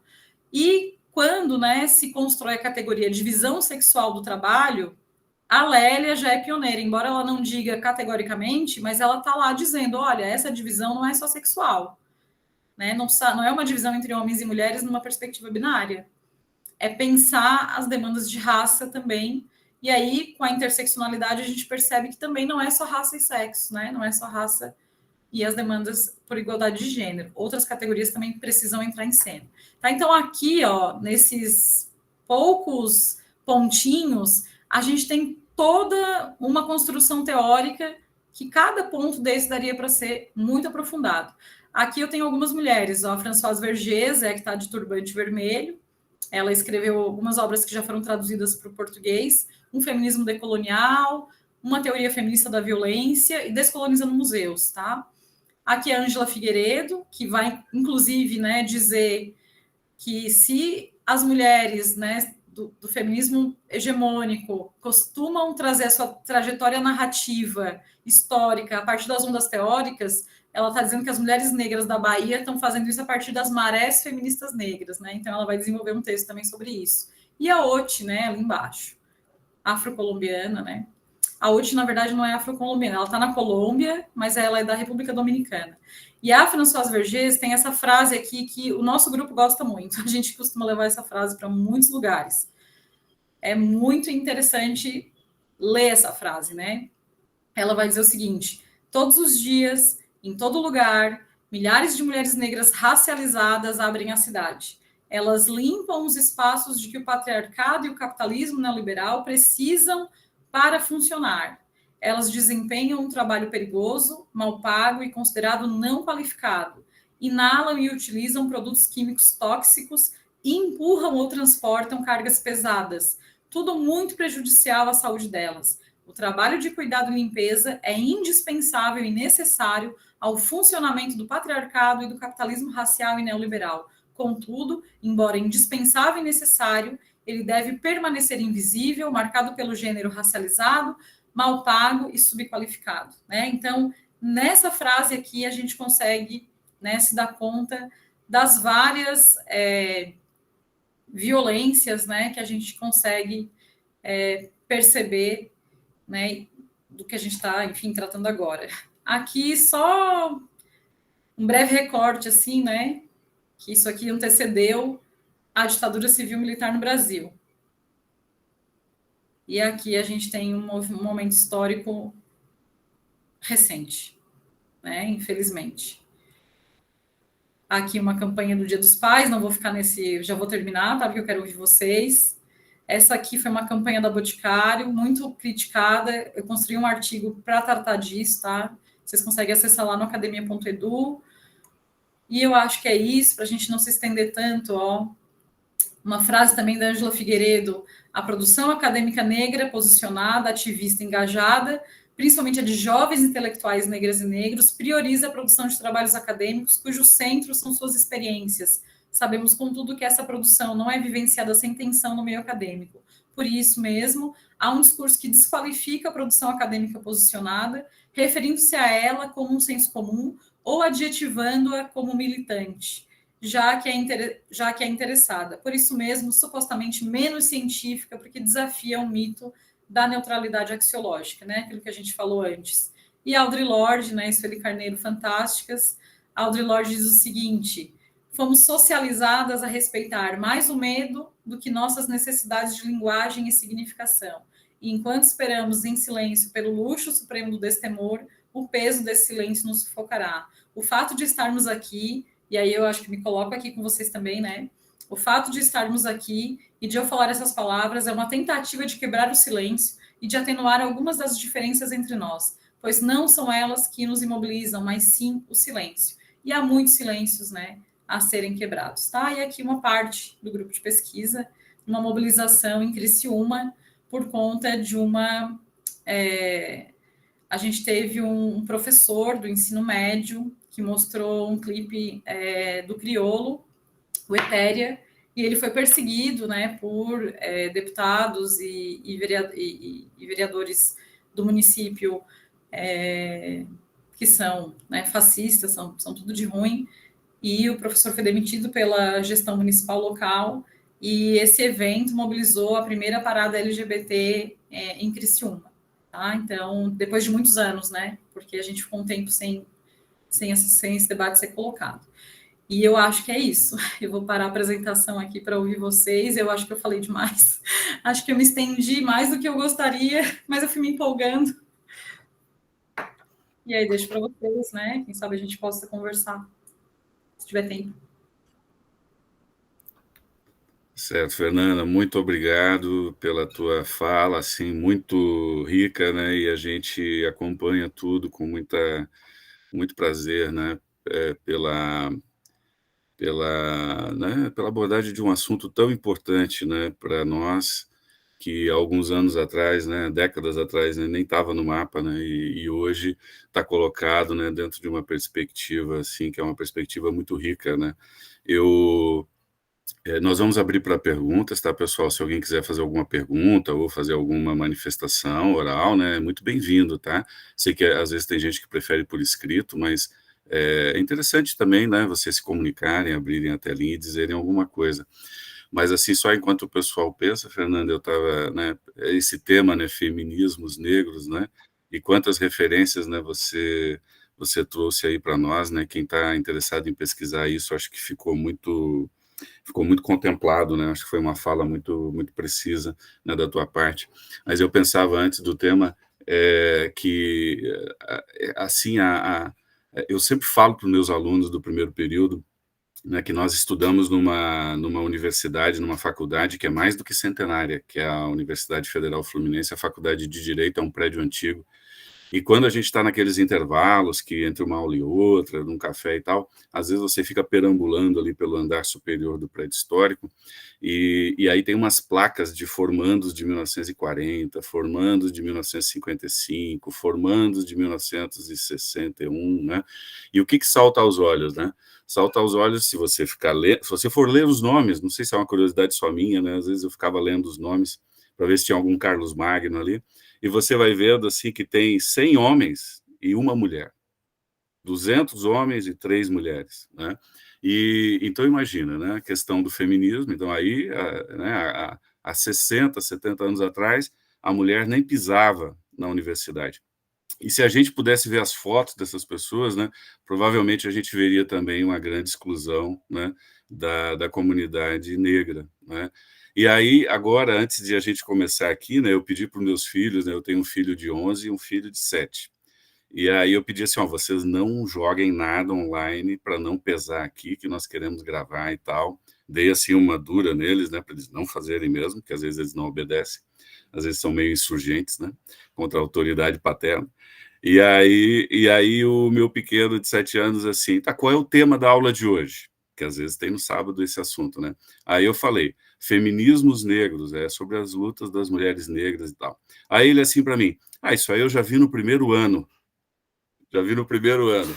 E aí eu achei assim muito engraçado, né? Mas ao mesmo tempo assim pensei, né, que interessante, porque realmente eu acompanho as tarefas deles, né, eu e minha mulher, e, de fato, hoje, nos livros didáticos, né, isso, claro, está inserido de alguma maneira, não no nível de ponta, né, como se discute entre adultos, né, mas tu vê que isso hoje, por causa das diretrizes curriculares, né, esses assuntos, as histórias africanas, né, as perspectivas de gênero, né, e ainda que é uma escola católica aqui dos salesianos e tal, mas o material é qualificado.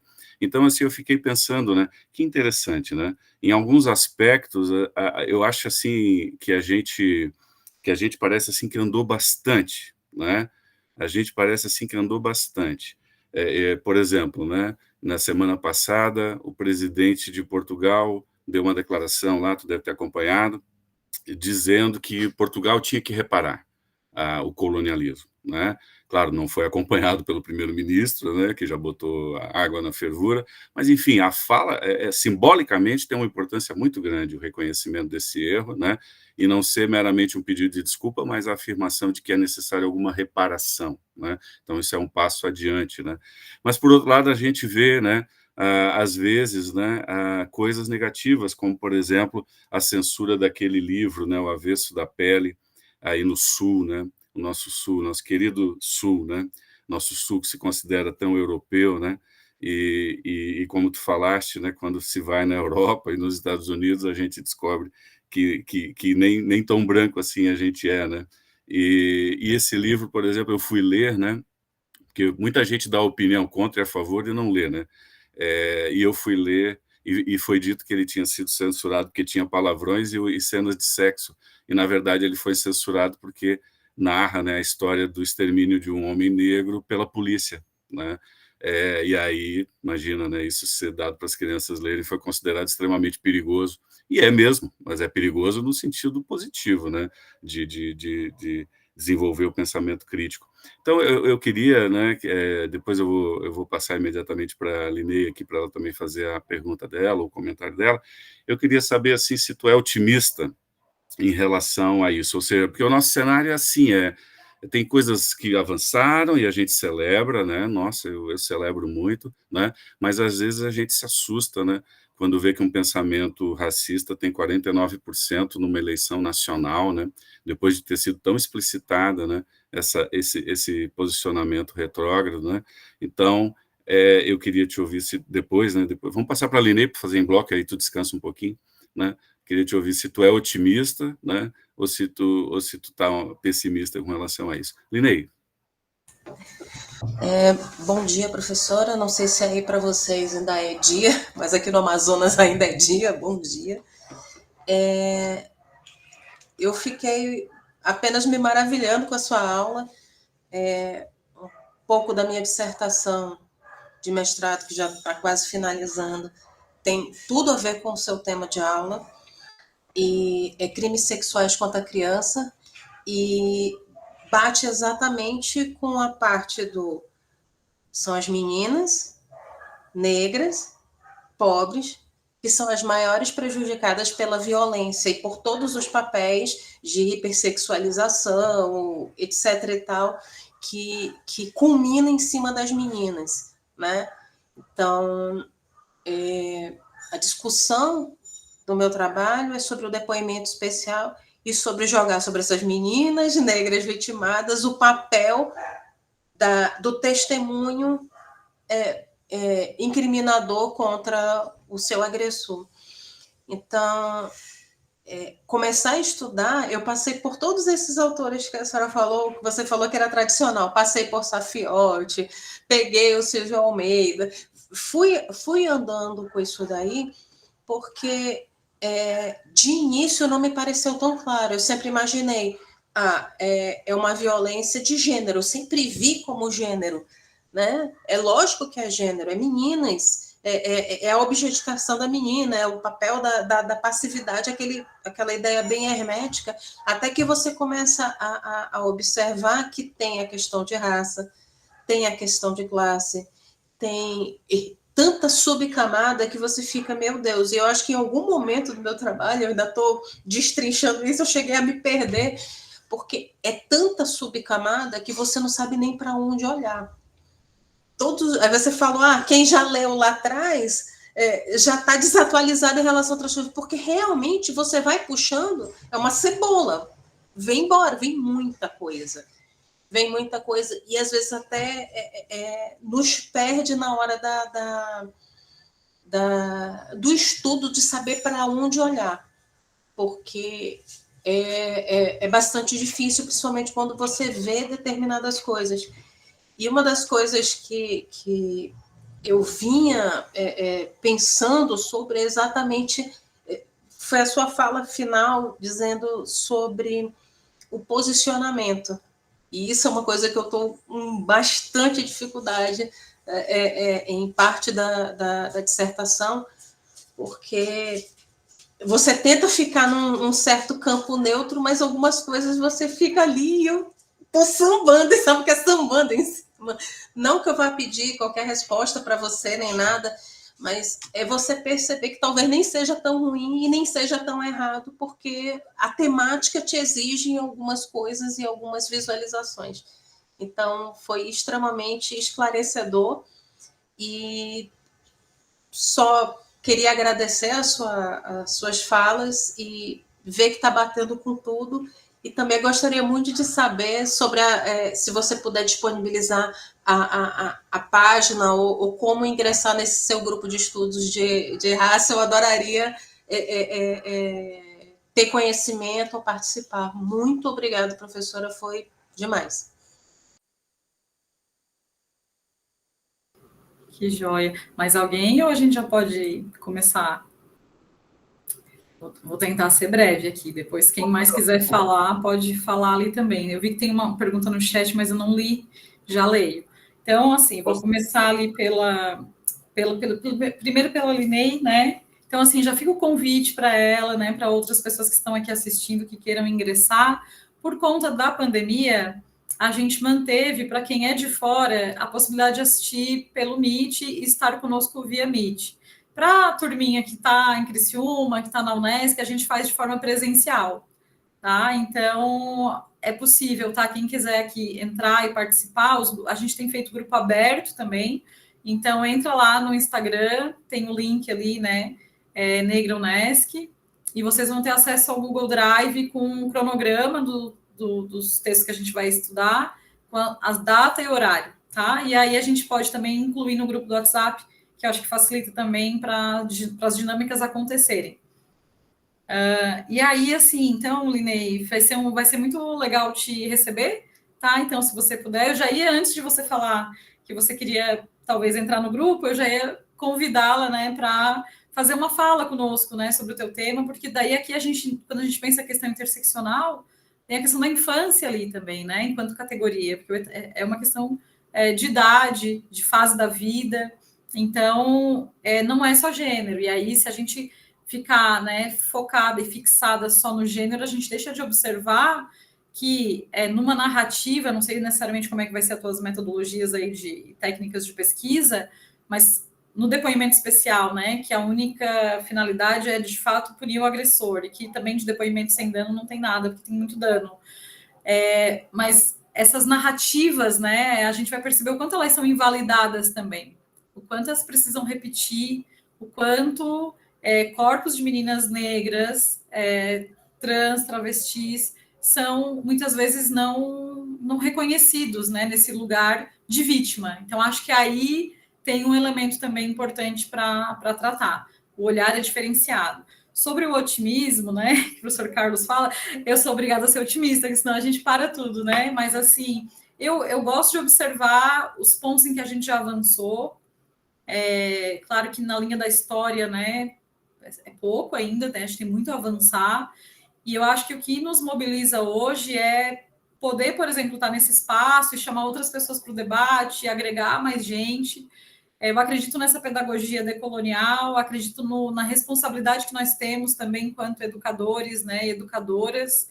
Então, eu acho que a gente tem que caminhar, né? E quanto mais a gente caminha, talvez a ideia, acho que é do Galeano, né? Que quando a gente caminha em direção à utopia, né? E tal. Mas eu acho que a utopia, né? É esse lugar que nos faz seguir caminhando. E assim, né? Eu também estou fazendo agora o estágio escolar lá na psicologia, estou com as crianças e eu comecei a observar também o material didático. E a gente percebe, né, a Lei 10.639, que traz muito do debate que a gente está conversando hoje, ela foi já incorporada, né, em alguns currículos, não é em tudo ainda como a gente gostaria, não é na forma como os professores manifestam esse conteúdo em sala de aula, porque também é possível que tenha no currículo, que tenha no livro didático, mas que isso também não seja passado, né? A gente sabe que tem formas de também deixar alguns temas para trás, mas a gente percebe a Lei 10.639 a potência dela, né? Não só a que garante que a história da cultura afro-brasileira e africana seja contada com os grandes reinos africanos, né? Que às vezes a gente esquece, como também da trajetória dos povos indígenas. Então, muito do que a gente falou aqui hoje, algumas crianças já estão tendo acesso, sim, isso é ótimo, né? Porque permite que a gente não precisa estar o tempo todo ainda trabalhando na perspectiva que é conceitual, né? Às vezes a gente está aqui para mostrar que, olha, né? E essa aula foi uma aula de introdução. A gente precisaria de várias aulas para aprofundar cada um dos tópicos que a gente foi trazendo aqui. Mas ela precisa ser de introdução, porque a gente não sabe se todas as pessoas estão alinhadas nesse debate, e tem gente que talvez, né, esteja ouvindo aqui pela primeira vez. Eu não conhecia o público, né? Então a gente prepara assim. Então acho que o otimismo faz com que a gente tensione esses espaços, siga caminhando, siga somando gente para perto, mas assim, é assustador, né? Perceber o quanto o nosso país está numa empreitada nazista, fascista. Assim, Santa Catarina aumentou, eu não sei dizer a quantidade, tá? Vocês vão ficar por vocês a pesquisa, mas o próprio Conselho Nacional de Direitos Humanos esteve em Santa Catarina recentemente para apurar, né, o aumento, né, das células neonazistas no estado, né? E pedir, né, quais são as providências que estamos tomando aqui. E aí a gente tem um governador que é aliado ao presidente anterior também, então isso também dificulta muito a nossa trajetória de luta, mas a gente precisa seguir tensionando. Eu acho que pensar direitos humanos é pensar os movimentos e os processos de luta. E eu acho que é um pouco por aí. E aí tem mais perguntas, né? Eu não sei se eu respondi, né? Mas acho que... Fernanda, eu vou ler a pergunta do Marcelo, então, que é bem interessante, e aí, então, aí você responde e aí a gente encerra, né? Porque a gente já está se aproximando do meio-dia. Então, o Marcelo escreveu assim, ó: eu fico pensando em relação à raça, tenho uma dificuldade grande de falar em raças para o ser humano. Como lidar com isso? Você entende que a utilização do termo raça seria o mais favorável para ser utilizado com os seres humanos? Se não, qual o melhor termo a ser utilizado? Tá. Então, Marcelo, é um pouco assim, ó, eu tentei trazer um pouco da nossa linha histórica, eu precisei abreviar bastante, né, por conta do nosso tempo, mas a gente precisa ainda, seria muito legal um dia que a gente não precisasse mais falar da raça, tá? Eu quero muito que esse dia chegue, o Frantz Fanon queria muito que esse dia chegasse, de verdade, mas a gente ainda precisa falar porque a forma como a nossa sociedade, né, se organiza em termos de hierarquização é com base na raça. Não é só raça, tem classe, tem gênero, tem idade, tem etarismo, né? Tem capacitismo, são várias. Sexualidade, né? Mas a raça, ela ainda vai seguir fazendo sentido quando o racismo ainda se colocar e se manter enquanto estrutura de poder que subjuga, né, que violenta, que discrimina povos e grupos e pessoas. Então, por enquanto, a gente não teria um outro termo, tá? A gente tem usado a raça como essa categoria. E aí, claro, gente, essa raça que a gente fala é no campo sociológico, porque, obviamente, a raça, em termos biológicos, ela não existe. Essa raça que a gente anuncia aqui, ela faz sentido quando a gente olha, né, pela janela e vê a sociedade, ou olha, sei lá, pela televisão, pelos livros, ou pelas redes sociais. Porque em termos de raça, em termos biológicos, isso é uma invenção, né? Isso foi uma tentativa lá atrás, no século XIX, de trazer uma explicação científica do porquê que nós éramos diferentes, adotando aí várias teorias científicas raciais. A gente refutou todas essas teorias aí já no século XX, né? No início do século XX, mas ela ainda precisa se manter enquanto categoria que explica o racismo, porque eu não consigo falar de racismo se eu não falar de raça. Porque né, a raça vem antes. No ovo da galinha, a raça chega antes, né? Depois é a raça que gera essa opressão. Então, não tenho hoje um outro termo, tá? Sim, nós somos todos seres humanos aqui, mas dentro de todas as nossas diferenças, algumas pessoas possuem mais privilégios do que outras. E aí, quando a gente fala de privilégios, eu quero muito recomendar aqui um livro da Lia Weiner. Ela é professora na UFSC e ela trabalha os conceitos de branquitude também. Eu já tinha situado aqui a Cida Bento, tem também os textos do Lourenço Cardoso, tá? E assim, a gente tem muitas diferenças, né? São muitas diferenças que, por exemplo, né, uma mãe negra precisa, desde sempre, dizer para o seu filho não correr na rua, por exemplo. Que ele tem que estar bem vestido também, para ele não ser confundido, para ele não ser alvejado. Então, são muitas, como diz a Aline, né? Muitas camadas, tá? Então, a raça, tá, Marcelo, ela ainda... A tua pergunta é importante, tá? Porque a gente precisa sempre contextualizar mesmo e reforçar esse debate, porque é ela que vai justificar o racismo enquanto estrutura que nos oprime. Acho que é isso. Tem mais uma pergunta, então, é a última, do Jonathan aqui. Tá. que é nosso aluno na graduação, mais ou menos no meio do curso, talvez já mais para o final, ele perguntando assim, ao Jonathan Almeida de Souza: pelo que tudo parece indicar, o feminismo negro é uma forma de pedagogia, uma forma de transformação do olhar para o mundo? Se isso for assim mesmo, como a mim está parecendo, como se dá a relação com o feminismo branco? E como tem sido a construção das subjetividades? Existem estudos sobre isso? Muito boa também a tua pergunta, tá, Jonathan? E assim, ó, gente, é interessante a pergunta do Jonathan, porque traz várias questões ali, né? Eu também entendo, tá? Assim como você está entendendo, como uma forma de pedagogia, como uma forma de transformação. Bell Hooks é uma autora fantástica nesse sentido também, para nos fazer pensar sobre práticas insurgentes, né, e transgressoras. E como que a gente consegue, né, trabalhar com aquilo que já foi construído, né? Então, lá atrás, assim, eu já passei por alguns espaços em que as pessoas diziam: nossa, mas você está segregando no lugar de unir, né? Você falar de feminismo negro, você está fragmentando a luta. A gente ouve muito isso, né? Fragmentando a luta, você está segregando. Quando, na verdade, se a gente pensar sob essa perspectiva da pedagogia, né, e uma pedagogia engajada aqui, para a gente usar também a Bell Hooks, é pensar que a gente não vai desqualificar aquilo que foi produzido. Porque o feminismo negro e toda a sua base teórica, ela também não se constrói só nos processos de luta e resistência que vem das margens, mas ela também se constrói academicamente. E academicamente já havia um caminho também que tinha sido realizado por feministas brancas em categorias que nós também achamos que é interessante utilizar. Então, o que a gente tem visto, né? Se o feminismo branco não for antirracista, não é feminismo. Pode ser outra coisa, tá? Eu acho que a gente precisa inverter ali o próprio questionamento, porque os feminismos negros e tudo que a gente tem trazido não está em processo de disputar para desqualificar. Às vezes a gente quer só começar a ser ouvida nos processos. A professora Tula Pires, que é aí do Rio, eu participei de uma banca com ela de tese de doutorado, em que a orientanda dela na época estava investigando os programas de pós-graduação que trabalhavam a perspectiva de gênero, e ela fez uma série de questionamentos sobre as questões que envolviam o feminismo negro, decolonial, interseccionalidade. E as respostas, gente, que chegaram de professores que trabalham em programas de pós-graduação na demanda de gênero e nos feminismos era: a raça não é uma questão para gente. E assim, eu participei dessa banca em 2016, 17, tá? Por aí.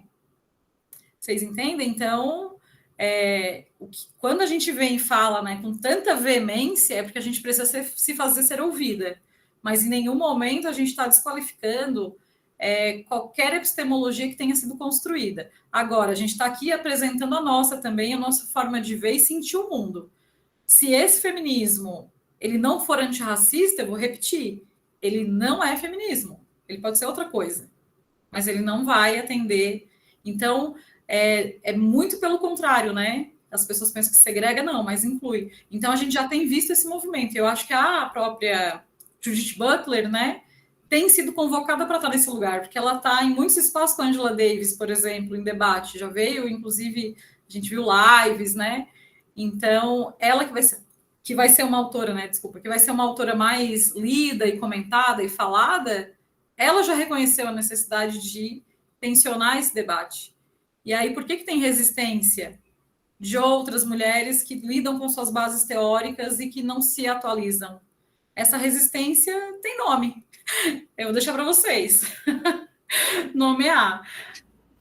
Tá certo. Marcelo, quer dizer alguma coisa? Rapidinho, que a gente já está encerrando. Sim, então. Rapidinho. Vai. Queria primeiro parabenizar pela explanação, pela aula, agradecer pela resposta da pergunta que eu fiz, e estava querendo trazer talvez uma pergunta de como lidar, porque me fez lembrar o exemplo do Frederick Douglass, né, no século XIX nos Estados Unidos, né, de luta contra racismo e etc., né? E, no final, ele casa com uma feminista branca, né? E ele identifica que existia um problema de racismo com as feministas brancas que não aceitavam as mulheres negras. E aí ele meio que entrou de soslaio junto com essa esposa dele para que engajasse também o pensamento das mulheres negras para ser realmente um feminismo. Será que seria essa proposta que você vem tentando trazer ou mostrar para que não haja uma segregação, mas que haja, sim, um entendimento dessas feministas brancas, que elas devem ser também antirracistas e, com isso tudo, juntar todas no feminismo em luta em prol da mulher e contra o racismo e etc.? Eu vou tentar ser bem breve, tá, Marcelo? Porque a gente já está na hora de encerrar ali, como o professor Carlos está falando. Mas, assim, eu vou deixar uma indicação, tá? Tem um texto que foi produzido pela Nancy Fraser, com mais 3 autoras, tá? Que é um livro que se chama O Feminismo para as 99%. Tá na minha estante, mas aí, como eu não sei exatamente onde ele está, não vou mostrar, mas procurem ali os feminismos para as 99%.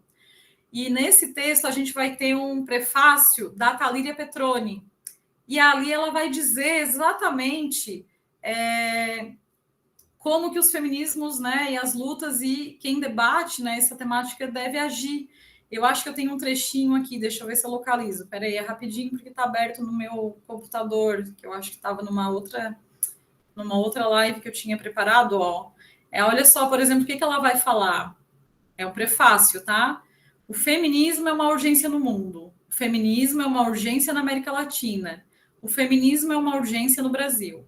Mas é preciso afirmar, olha só, que nem todo feminismo liberta, emancipa, acolhe o conjunto de mulheres que carregam tantas dores nas costas. E não é possível que o nosso feminismo deixe corpos pelo caminho. Não há liberdade possível se a maioria das mulheres não couber nela. E aí ela vai seguir trazendo uma série de estatísticas, tá? Num texto que é muito rico, muito lindo. Então, eu acho que nesse tópico ali, né, nessa breve introdução, tá, Marcelo? Eu acho que ela consegue nos dizer a importância, né, de que todos, todas, todes, né, precisam se engajar nessa luta, porque se ela não... se a perspectiva interseccional não estiver presente, a gente vai deixar pessoas para trás. E eu acho que a gente precisa ampliar o debate interseccional. E não retirar a interseccionalidade da diáspora africana, como eu tenho visto. Ninguém fala de biopolítica sem citar Foucault. Ninguém, né? Mas as pessoas têm falado de interseccionalidade sem fazer interseccionalidade e sem falar como que esse conceito e como que esse termo tem mobilizado, né, o campo de estudos feministas a partir das mulheres negras. Então, isso é fundamental também que a gente faça, tá? E aí eu agradeço, ficaria com vocês aqui um tempão, porque eu me divirto, né? Gosto muito do tema também. Tá certo, então, Fernanda, muito obrigado. Quero te agradecer em nome do nosso grupo de pesquisa, o Garden, e também em nome do programa de pós-graduação Justiça Administrativa. Nós tivemos aqui, que eu vi pelo menos duas alunas aqui do mestrado, a Linei e a Miriam, né?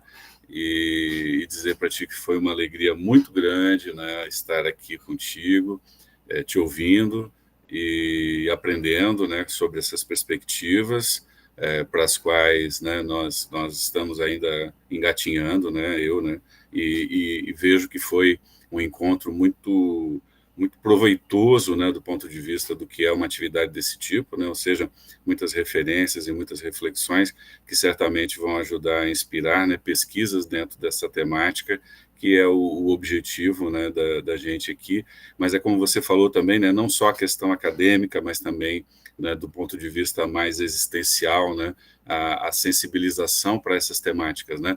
Eu próprio tenho nos últimos anos assim tentado buscar isso através da literatura. Eu li a Conceição Evaristo, né? Eu vi alguém dizer assim, você já leu Uma Mulher Negra? Eu pensei assim, eu adoro ler literatura. Eu pensei, poxa, será que eu já li? Eu disse, então vou ler. Aí eu li a Conceição Evaristo, eu li aquela que escreveu Niquete, que eu acho que eu esqueci agora o nome dela. Eu li também a Carolina de Jesus, né? Que é um livro duríssimo de ler, né? Mas assim, um livro muito importante também na literatura brasileira, né? E li esse Jefferson Tenório, né, que é um autor negro também, né? E até na temática LGBT, né, que aqui não foi tocada, claro, tem recortes. Eu li um livro chamado A Palavra que Resta, também gostei muito, né? Uma forma de a gente se sensibilizar é através da arte, através da literatura, né? E eu tenho buscado isso, né, para ver se eu me torno ali um ser humano um pouco melhor, né? E já que eu estou educando duas crianças, né, que a gente possa ajudar nisso. Então, quero só gratidão, né, para ti. Vou conversar com a Linei para ver se tu participa da banca da Linei, né, como membro externo, né? Eu acho que o tema tem tudo a ver, né? E vai ser muito legal a gente continuar essa interlocução e fazer votos de que em breve, né, você possa de repente estar aqui conhecendo e lendo as placas ali que só tinha homem, né, nas nossas placas de formandos para eu te mostrar empiricamente aquilo que tu já sabe como é que era também, mas sempre é bom ver de novo, né? E é isso. Então, muito obrigado, tá? E um abraço a todos que participaram até aqui, pessoal. Tchau, tchau. Um bom final de semana. Até mais, então. A gravação ali, Carlos, para não esquecer, senão ele segue processando às vezes.